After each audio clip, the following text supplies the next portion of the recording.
Literacy is being able to read and write. Can you imagine or picture yourself as an adult and not knowing how to write or even fill out just a simple job application? Reading the newspaper is also something that many of us take for granted, but the average newspaper is written in third grade English.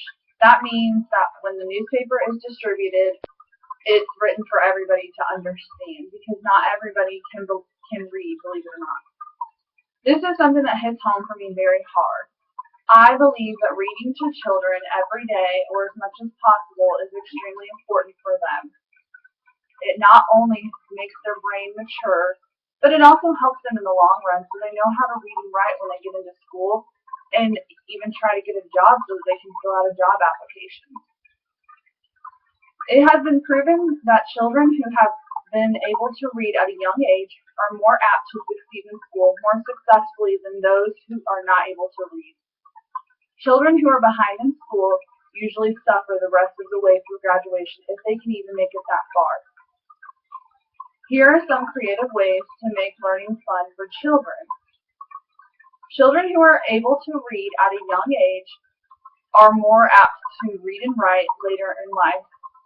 I have a son who has a learning disability, and reading, like I said, is extremely important to me. I read with both of my children, but I am more apt to read with my oldest son at this point because he is older and he cares more about wanting to learn.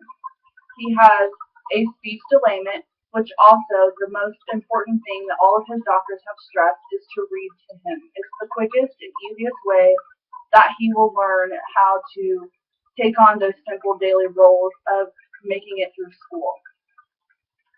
According to a research, 5 early reading skills are essential, and here's what those 5 reading essentials are.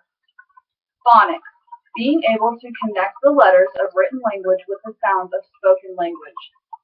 Vocabulary, the words kids need to know to communicate effectively. Reading comprehension, being able to understand and get the meaning from what has been read to them. Fluency, being able to read the text accurately and quickly. The early childhood longitudinal study found that in the spring of 2000, the children who were read to at least 3 times a week by a family member were almost twice as likely to score in the top 25 in reading compared to children who were read to less than 3 times a week. According to the National Center for Education Statistics, a division of the U.S. Department of Education, children who are read to at home enjoy a substantial advantage over children who are not. 26% of children who were read to 3 or 4 times in the last week by a family member recognized all the letters of the alphabet. This is compared to 14% of children who were read to less frequently.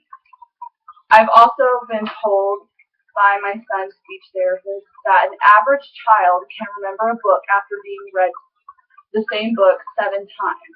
A child with a speech delayment, such as my son, has to be read the same book 30 times for them to be able to comprehend and reiterate what they were read. So, you best believe, if I have to read a book 30 times, that's what we're going to do. I hope that everybody who has a child out there can read to them as much as possible. You can get free books at the library, or you can even ask your pediatrician and they can help you find books for free.